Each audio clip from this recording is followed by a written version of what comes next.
Taste the Daily. Chennai கிண்டியில் பபிள்கமில் போதை மருந்து கலந்து கொடுத்து 40க்கும் மேற்பட்ட பெண்களை பாலியல் வன்கொடுமை செய்த தனியார் நிறுவன தலைமை செயல் அதிகாரி நியூஸ் ஜே செய்தி எதிரொலியால் சிக்கினார். ஸ்டாலின் கட்டுப்பாட்டில் உள்ள ஏவல் துறையினர் பாலியல் வழக்குகளில் அலட்சியமாக செயல்படுவது இந்த சம்பவத்தின் மூலம் நிரூபணம்.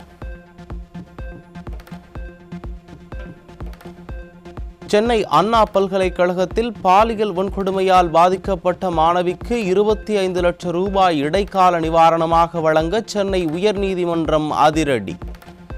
வழக்கின் முதல் தகவல் அறிக்கை வெளியானது குறித்தும் விசாரிக்க சிறப்பு புலனாய்வு குழு அமைக்கவும் நீதிபதிகள் உத்தரவு.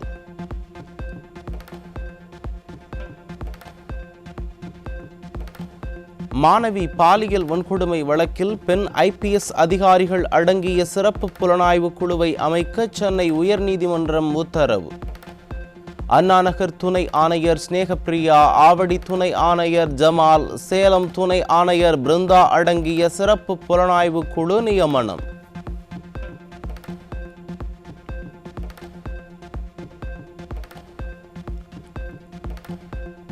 பாதிக்கப்பட்ட அண்ணா பல்கலைக்கழக மாணவியின் கண்ணியம் காக்கப்படவில்லை என சென்னை உயர்நீதிமன்றம் கடும் அதிருப்தி.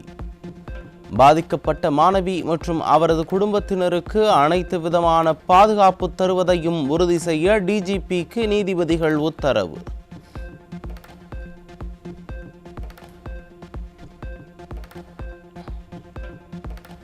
பாலியல் வன்கொடுமையால் பாதிக்கப்பட்ட மாணவி தனது படிப்பை தொடர்வதை அண்ணா பல்கலைக்கழகம் உறுதி செய்ய உயர்நீதிமன்றம் உத்தரவு.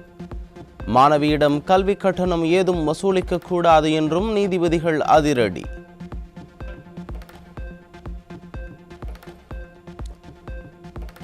அண்ணா பல்கலைக்கழக மாணவி பாலியல் வன்கொடுமை வழக்கில் முக்கிய தகவல்களை பகிர்ந்தது குறித்து காவல் ஆணையருக்கு எதிராக சட்டப்படி நடவடிக்கை எடுக்க உயர்நீதிமன்றம் அதிரடி உத்தரவு. விசாரணை ஆரம்ப கட்டத்தில் உள்ள நிலையில் அனுமதியின்றி செய்தியாளர் சந்திப்பை நடத்தியுள்ளார் எனவும் நீதிபதிகள் அதிருப்தி. மாணவி பாலியல் வன்கொடுமை வழக்கில் சென்னை மாநகர காவல் ஆணையரின் கீழ் பணிபுரியும் அதிகாரியிடமிருந்து விசாரணையை மாற்ற நீதிபதிகள் உத்தரவு. விசாரணையை மாற்ற வேண்டியது தவிர்க்க முடியாதது என்றும் நீதிபதிகள் திட்டவட்டம்.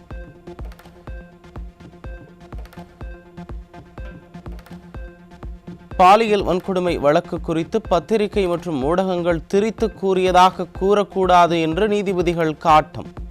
அரசு அதிகாரிகள் நேர்மையாகவும் வெளிப்படைத்தன்மையுடனும் இருப்பதில் என்ன சிரமம் என்றும் நீதிபதிகள் கேள்வி.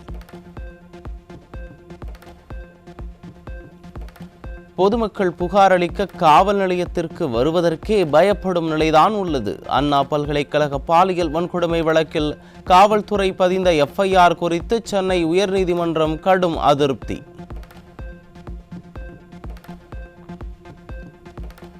அண்ணா பல்கலைக்கழக பாலியல் வன்கொடுமை வழக்கில் FIR-ஐ கசியவிட்ட விவகாரத்தில் 14 பேருக்கு எதிராக விசாரணை மேற்கொள்ளப்பட்டு வருவதாக சென்னை உயர்நீதிமன்றத்தில் அரசு தரப்பில் விளக்கம். முதல் தகவல் அறிக்கையை OTP இல்லாமல் பதிவிறக்கம் செய்ய முடியாது. அப்படி இருக்கையில் யாருடைய OTP மூலம் பதிவிறக்கம் செய்யப்பட்டது என மாணவர்கள் ஆவேச கேள்வி.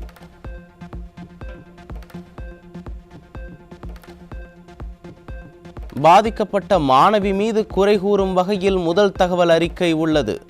FIR பதிவிறக்கம் செய்தவர்கள் யார் என்பதை அறியும் வசதி இருந்தும் நடவடிக்கை எடுக்காதது ஏன் என காவல்துறைக்கு நீதிபதிகள் கேள்வி.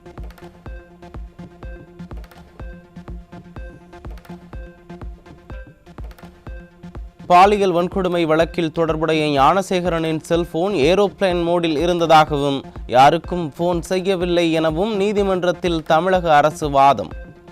பாலியல் வழக்கில் கைது செய்யப்பட்டுள்ள ஞானசேகர் சார் ஒருவருடன் பேசியதாக மாணவி கூறியதாக முதல் தகவல் அறிக்கையில் குறிப்பிட்டு கசியவிட்ட காவல்துறை முரண்பாடான வாதத்தை வைப்பது சந்தேகத்தை எழுப்புவதாக மாணவர்கள் குற்றச்சாட்டு. ஞானசேகரன் வீட்டில் திமுக அமைச்சர் மா சுப்பிரமணியன், சென்னை மாநகராட்சி துணை மேயர் மகேஷ்குமார் உணவருந்தும் புகைப்படம் வெளியானது. ஞானசேகரனுக்கு கையிலும் காலிலும் மாவுக்கட்டு போட்டிருப்பது, வெளியான புகைப்படத்தில் பல்வேறு முரண்பாடுகள் இருப்பதாக குற்றச்சாட்டு.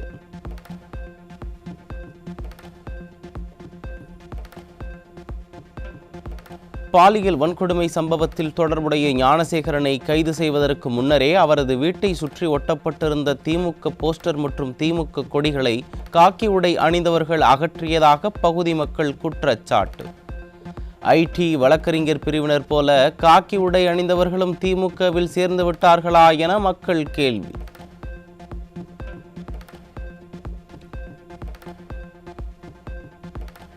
அண்ணா பல்கலைக்கழக பாலியல் வன்கொடுமை வழக்கில் கைது செய்யப்பட்டுள்ள ஞானசேகரன் ஆபாச வீடியோக்கள் பார்ப்பதற்கு அடிமையாக இருந்ததாக அதிர்ச்சி தகவல்.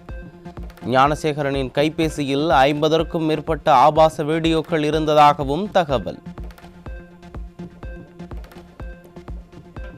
பல்வேறு குற்றச்சாட்டுகளுக்கு ஆளான ஞானசேகரனை காவல்துறை முறையாக கண்காணிக்காமல் கோட்டை விட்டது ஏன் என மாணவர்கள் கேள்வி. ஞானசேகரனின் 3 மனைவிகளிடமும் காவல்துறை இதுவரை விசாரணை நடத்தினார்களா எனவும் கேள்வி.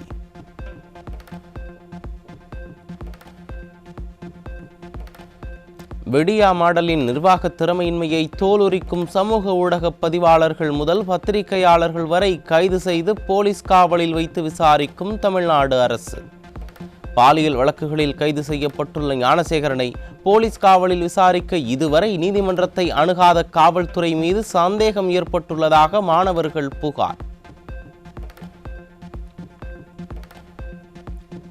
திருச்சி மாவட்டத்தில் அதிமுக சார்பு அமைப்பான அண்ணா தொழிற்சங்க தேர்தலுக்கான விருப்ப மனுக்களை முன்னாள் அமைச்சர் பி தங்கமணி பெற்றுக்கொண்டார்.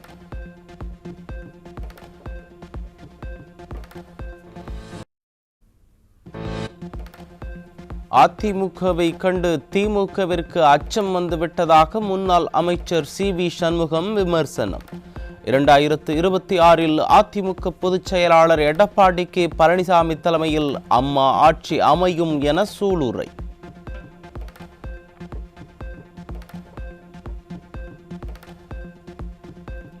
பல முறை முறையிட்டும் திமுக அரசு நடவடிக்கை எடுக்காததால் அண்ணா பல்கலைக்கழக மூத்த பேராசிரியரை தற்காலிக துணைவேந்தராக நியமிக்க வேண்டுமென அண்ணா பல்கலைக்கழக ஆசிரியர் சங்கம் கடிதம் மூலம் ஸ்டாலினின் திமுக ஆட்சியில் சந்தி சிரிக்கும் உயர்கல்வித்துறை.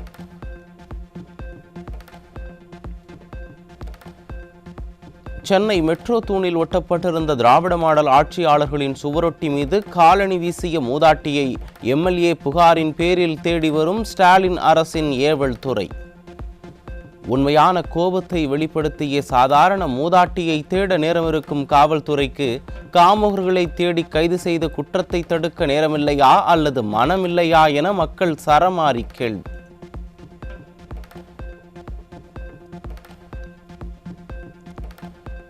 தஞ்சாவூர் மாவட்டம் பேராவூரணி பேரூராட்சி மன்றத்தில் நிகழும் பல்வேறு முறைகேடுகளை கண்டித்து ஜனவரி 3ஆம் தேதி மாபெரும் கண்டன ஆர்ப்பாட்டம். தஞ்சாவூர் தெற்கு மாவட்ட கழகத்தின் சார்பில் பேராவூரணி பேரூராட்சி அலுவலகம் முன்பு முன்னாள் அமைச்சர் காமராஜ் தலைமையில் நடைபெறும் என அதிமுக பொதுச் செயலாளர் அறிவிப்பு. வளிமண்டல கீழடுக்கு சுழற்சி காரணமாக ஜனவரி 3ஆம் தேதி வரை தமிழகம், புதுவை மற்றும் காரைக்கால் பகுதிகளில் லேசானது முதல் மிதமான மழை பெய்யக்கூடும். சென்னை மற்றும் புறநகர் பகுதிகளில் அடுத்த 48 மணி நேரத்திற்கு மிதமான மழைக்கு வாய்ப்பிருப்பதாகவும் வானிலை மையம் தகவல். சென்னை எண்ணூர் பகுதியில் பிறந்தநாள் கொண்டாட இருசக்கர வாகனத்தில் சென்றவர்கள் விபத்தில் சிக்கிய துயரம். ஒருவர் உயிரிழந்த நிலையில் மற்றொருவர் சிகிச்சைக்காக மருத்துவமனையில் அனுமதி.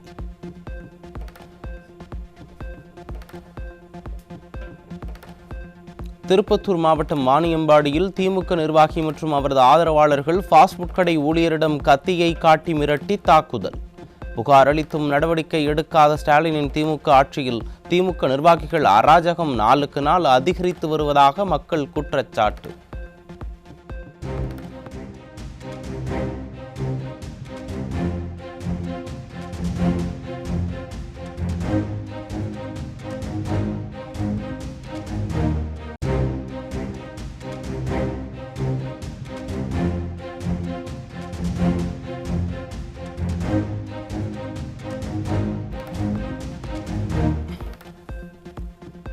தமிழ்நாட்டில் மதுக்கடைகளை குறைக்காமல் அதிகரிப்பதால் என்ன பயன்? மூலை முடுக்கெல்லாம் மதுக்கடைகளை அதிகரிப்படுத்திவிட்டு விளம்பரம் செய்வதில் என்ன பயன் என தமிழக அரசுக்கு உயர்நீதிமன்ற மதுரை கிளை கேள்வி.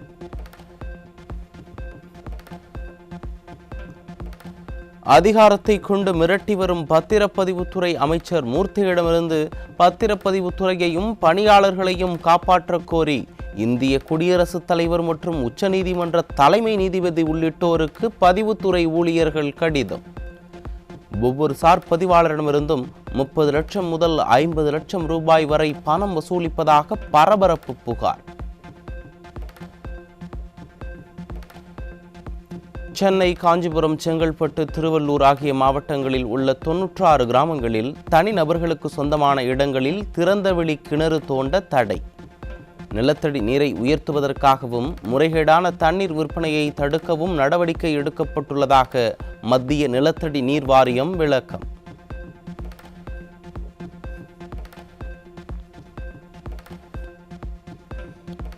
உரிய அடையாள அட்டையின்றி அரசு அலுவலக வளாகங்களுக்குள் நுழையும் அரசு ஊழியர்களை ஜனவரி 1ஆம் தேதி முதல் திருப்பி அனுப்ப போலீசார் முடிவு. பல்வேறு அரசு துறை அலுவலகங்களில் பலர் உரிய ஆவணங்கள் இன்றி உள்ளே சென்று வாக்குவாதம், போராட்டத்தில் ஈடுபடுவதை தடுக்க நடவடிக்கை என தகவல்.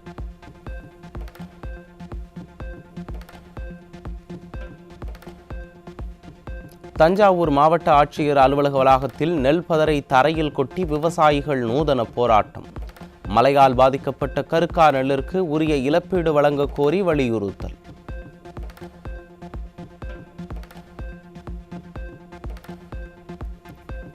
திருவண்ணாமலை அருகே அரசு பேருந்தில் ஒழுகிய மழைநீரில் பயணிகள் நனைந்தபடி செல்லும் அவலம். தமிழகத்தில் உள்ள ஓட்டை உடைசல் பேருந்துகளை திமுக அரசு எப்போது மாற்றப் போகிறது என மக்கள் கேள்வி. தூத்துக்குடியில் இளம் பெண்ணிற்கு பாலியல் தொல்லை கொடுத்த நபர் சிக்கினார். திறனற்ற திமுக ஆட்சியில் பெண்கள் வெளியில் வர முடியாத அளவிற்கு சட்டம் ஒழுங்கு சீர்கெட்டு இருப்பதாக குற்றச்சாட்டு. கன்னியாகுமரியில் 12ஆம் வகுப்பு மாணவி, அவரது ஆண் நண்பர் உட்பட 3 பேரால் கூட்டு பாலியல் வன்கொடுமை செய்யப்பட்ட கொடூரம். தீயசக்தி திமுக ஆட்சியில் பள்ளி கல்லூரி மாணவிகள் பாலியல் துன்புறுத்தலுக்கு ஆளாவது நாளுக்கு நாள் அதிகரித்து வருவதாக மக்கள் குற்றச்சாட்டு. செங்கல்பட்டு மாவட்டம் நாவலூர் பகுதியில் இயங்கி வரும் எலைட் டாஸ்மாக் கடையில் 1,37 லட்சம் ரூபாய் முறைகேடு நடைபெற்றுள்ள அவலம். மதுக்கடைகளில் பாட்டிலுக்கு 10 ரூபாய் அதிகம் பெறும் விடியா திமுக அரசு டாஸ்மாக் ஊழியர்களுக்கு உரிய சம்பளம் வழங்காததால் ஊழியர்கள் கள்ளச்சந்தையில் விற்பனை போன்ற முறைகேடுகளில் ஈடுபடுவதாக குற்றச்சாட்டு.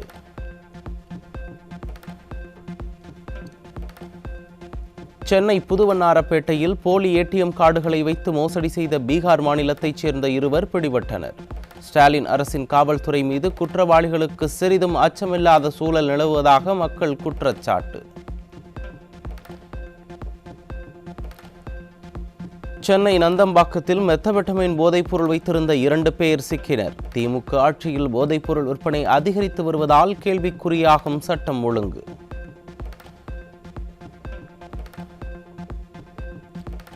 கன்னியாகுமரி மாவட்டம் நாகர்கோவிலில் முன்விரோதம் காரணமாக மினி லோடு ஆட்டோ ஓட்டுநர் குத்தி கொலை. திமுக ஆட்சியில் கொலை சம்பவம் சர்வசாதாரணமாக நடப்பதாக பொதுமக்கள் வேதனை. மதுரையில் மோசடி வழக்கில் தொடர்புடைய சொத்துக்களை ஏலம் விடுவதை தாமதிப்பதற்காக லஞ்சம் பெற்ற புகாரில் பெண் துணை தாசில்தார் வீட்டில் லஞ்ச ஒழிப்புத்துறை சோதனை. ஸ்டாலின் ஆட்சியில் அரசு அதிகாரிகள் லஞ்சத்தில் திளைப்பதாக மக்கள் குற்றச்சாட்டு.